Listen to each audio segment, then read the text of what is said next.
Last time on LARPforge. And where the bloody heck am I? I might help you with that. Hello. And now. I am the gypsy. And this will help you home. Okay. Well, thanks. Wait, this is mine. How did you get it? Boy, just... yeah, for cooler. Give it to me. I can show you how. You open it like this. And yes, it contains the thing that you can go home.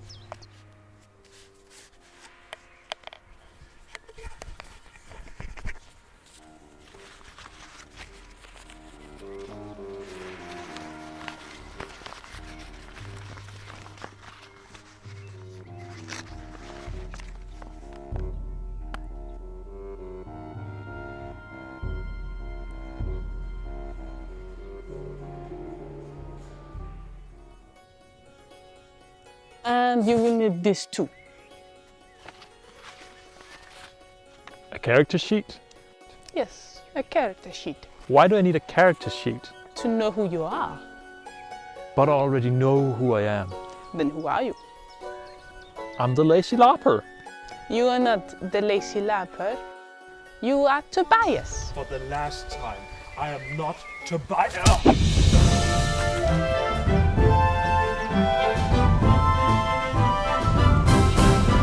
So hello and welcome back to LARPforge. I'm your host, the LazyLarper. Do you know what's going on next week? I am. It's Conquest and I'm so excited. Since it's Conquest next week, it should be relevant to talk about grouping or groups. Since we have a group at Conquest and we want to talk about it. First thing we're going to talk about when grouping is styling or costuming, whatever you call it. It's the genre you base your group on, it's the style you want your group to be in. You want the whole group to fit together as a whole and still be individuals. Now, a really clear way of seeing this is if you look at people who do Warhammer LARP, for instance. Now, they have regiments of the people that are entirely matching colors and everything, and armor, weapons, everything fits together. But the costumes themselves are still quite individual. Then again, they are for soldiers. They need to look alike. They need to look as a regiment and stand as a whole, as a unit. If you play like us, for instance, like a group of different characters, the Kettles are sort of thieves, scallywags.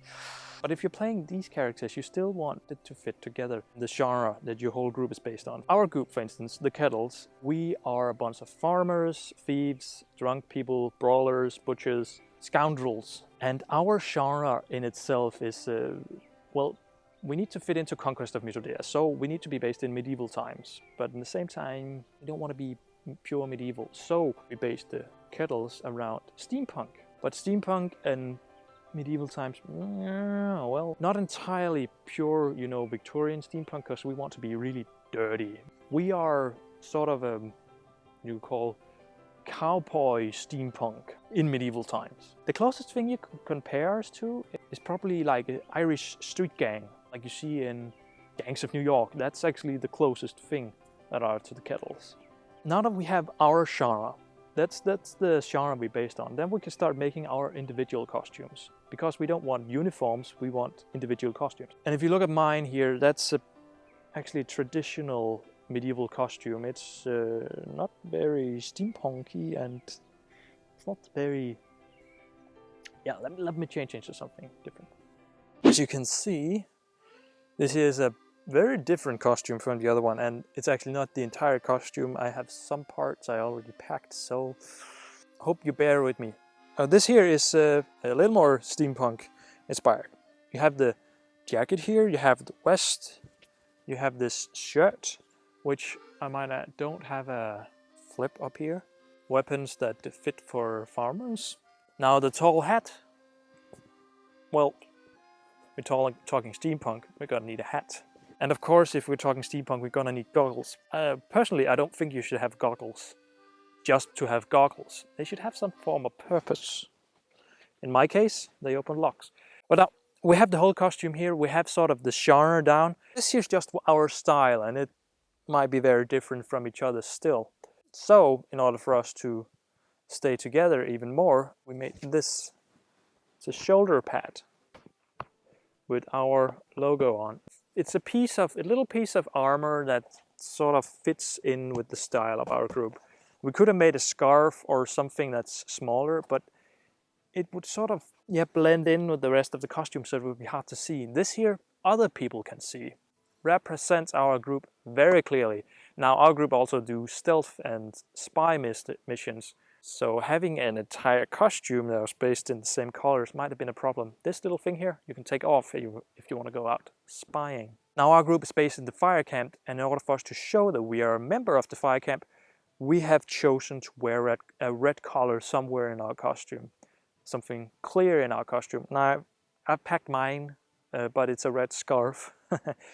And I clearly don't have it on right now, but that's gonna add the last to this costume. Now, secondly, we need to look at functions, or how you group function together, how you support each other, and what is your group's function. Now, if you look at something like, say, a soldier group again, it's a really good example.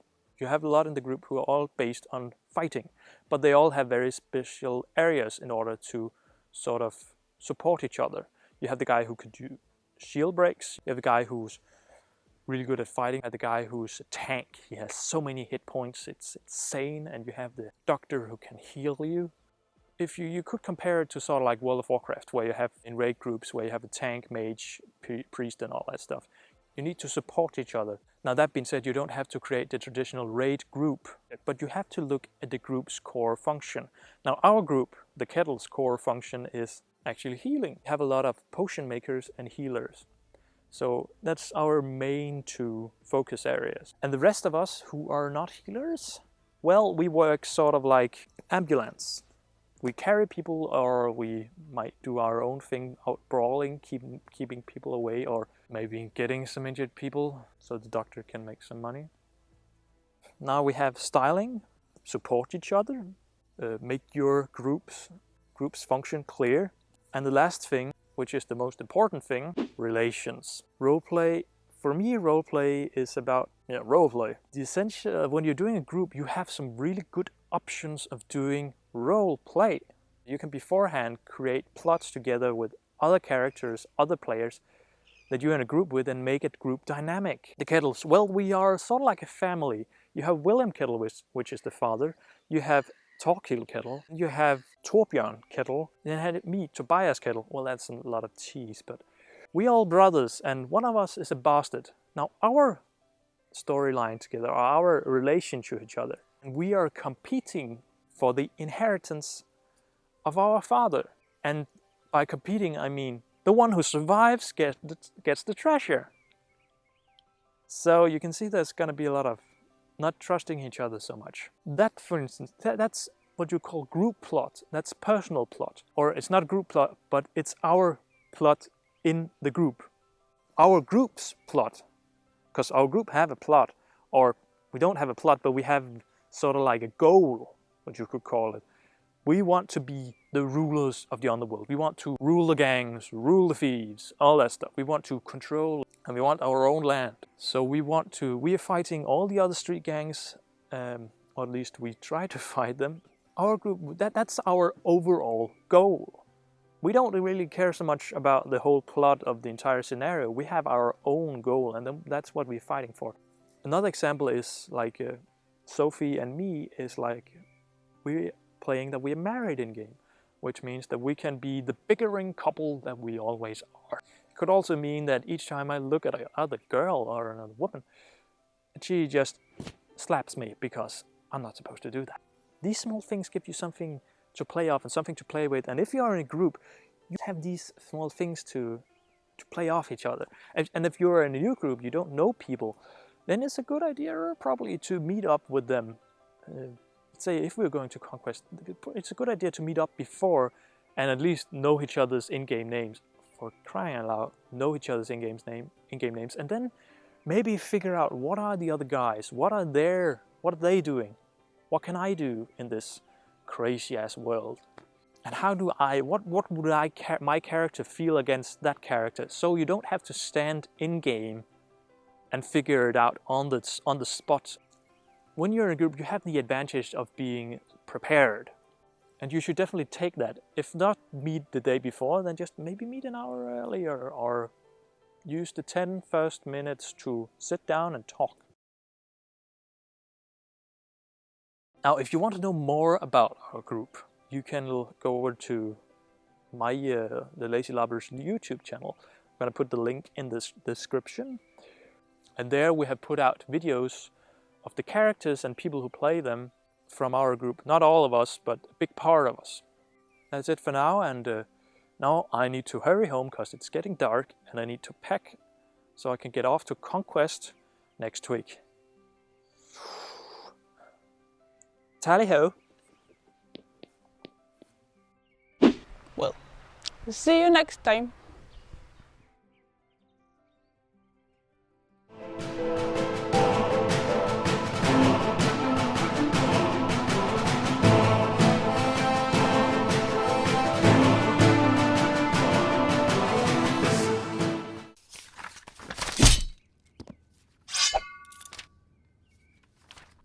Oh, by the way, do you know who else are coming to Conquest?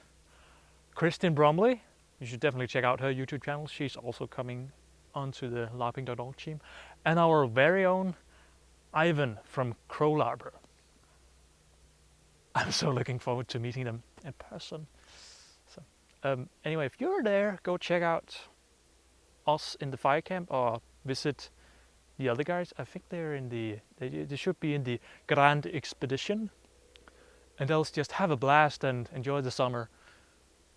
Now I really need to be going. Tally-ho once again.